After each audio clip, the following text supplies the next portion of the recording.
Hello everyone, welcome to the class bio with Alifa. आज का topic है जेनेटिक्स। एक्चुअली जेनेटिक्स दो वर्ड इनहेरिटेंस और वेरिएशन का कॉम्बिनेशन है। इनहेरिटेंस मींस माता पिता दोनों के कैरेक्टर बच्चों में ट्रांसफर होना इनहेरिटेंस कहलाता है। और माता पिता से बच्चों में जो भिन्नता है या दो सिबलिंग्स के बीच जो भिन्नता है वो वेरिएशन कहलाती है। विगर योहान मैंडल, उन्हें फादर ऑफ जेनेटिक्स कहा जाता है क्योंकि उन्होंने जो दो लॉ दिए थे, law of segregation and law of independent assortment, दोनों लॉ इनहेरिटेंस और वेरिएशन पर बेस्ड हैं। इसी कारण उन्हें जेनेटिक्स का फादर कहा जाता है। आइए उनकी लाइफ के बारे में थोड़ा जानते हैं। उनका जन्म 20 जुलाई 1822 को ऑस्ट्रिया में हुआ और उन्होंने फिजिक्स और फिलॉसफी की जो पढ़ाई है वो यूनिवर्सिटी ऑफ ओलमुक से 1840 में की। उसके बाद उन्होंने थियोलॉजी और नेचुरल साइंस की पढ़ाई यूनिवर्सिटी ऑफ वेना से की। फिर वो बर्नो आए और फिर वहां पर वो प्रेस्ट बन गए। जब वो अपने चर्च में बच्चों को फिजिक्स और नेचुरल साइंस पढ़ा रहे थे, उस वक्त उनकी नजर पी प्लांट्स पर गई। जो उस टाइम वहां उगे हुए थे, वो मौसम होगा उस टाइम पी प्लांट का। और उन्होंने देखा कि एक क्यारी में तो सारे शॉर्ट हाइटेड पी प्लांट्स हैं और एक क्यारी में क्या है, सारे टॉल पी प्लांट्स हैं। और यहीं से उनके दिमाग में आया, ऐसा क्या रीजन है कि एक क्यारी में तो शॉर्ट हाइटेड पी प्लांट्स हैं और दूसरी क्यारी में टॉल पी प्लांट्स हैं। तो ये तो मिक्स होने चाहिए थे, कहीं शॉर्ट कहीं टॉल, कहीं शॉर्ट कहीं टॉल, ऐसा होना चाहिए था, मिक्स पी प्लांट्स होने चाहिए थे।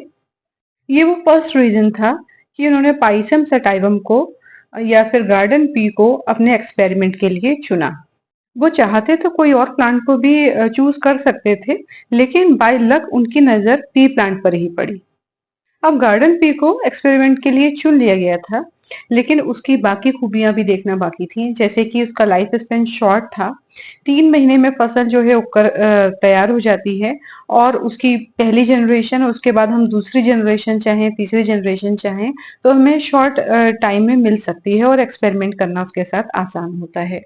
दूसरा, large number of seeds can be obtain. ज्यादा नंबर सीड्स होने से क्या होता है कि हम प्रोबेबिलिटी के जो रूल्स हैं उन्हें लगा सकते हैं और उसमें स्टैटिकल एरर होने की संभावना कम होती है। मेंडल ही वो पहला इंसान था जिसने बायोलॉजिकल प्रॉब्लम्स को सॉल्व करने के लिए मैथमेटिक्स के रूल जो हैं वो अप्लाई किए थे।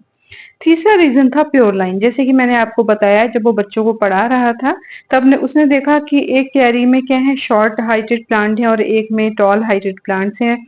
तो इसे प्योर लाइन कहते हैं कि उसमें कोई मिक्सिंग नहीं थी और हम जो भी मिक्सिंग कराएंगे वो मैन्युअली कराएंगे। तो थर्ड रीजन तो ये प्योर लाइन का मतलब है कि प्लांट्स के बीच में सेल्फ पॉलिनेशन हो रहा था, क्रॉस पॉलिनेशन नेचुरली नहीं हो रहा था।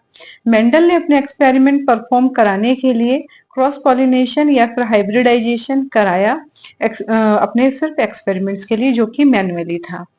चौथा रीजन है 7 contrasting character. 7 pair of contrasting character available थे पी प्लांट्स में, जो कि अदर प्लांट्स में नहीं थे। Easy to use scientific method. Mendel वो पहला इंसान था जिसने अपने जो हाइब्रिडाइजेशन या फिर हम कहेंगे क्रॉस पॉलिनेशन जो भी कराया, उसके पीछे अप्रोच थी। मतलब कोई वो एक हाइपोथेसिस लेकर चल रहा था, उस हाइपोथेसिस पर बेस्ड उसने एक्सपेरिमेंट किए, उनको ऑब्जर्व किया और उनका रिजल्ट निकाला। तो हम कह सकते हैं उसका जो काम था वो साइंटिफिक अप्रोच पर बेस्ड था। Six reason, emasculation was easy.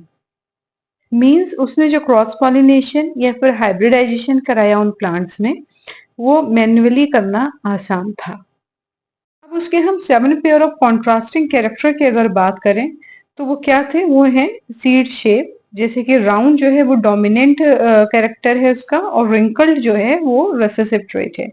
Seed colour yellow dominant है और ग्रीन कलर रिसेसिव है। फ्लावर के कलर की बात करें तो वॉयलेट डोमिनेंट है, व्हाइट कलर फ्लावर रिसेसिव है।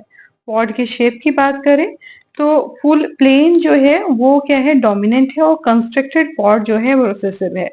पॉड का कलर ग्रीन डोमिनेंट है, येलो रेसेसिव है।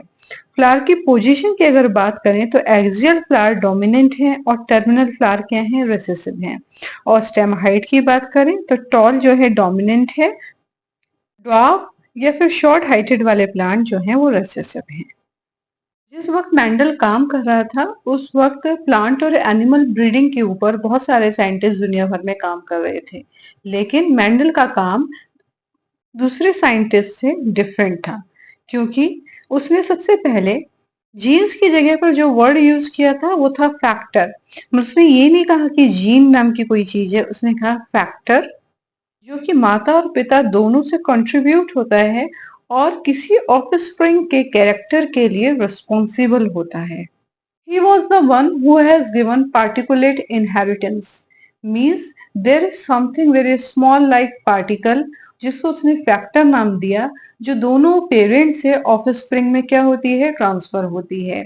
उन्होंने जो डिसकंटिन्यूअस वेरिएशन है उसको टोटली डिस्कार्ड किया।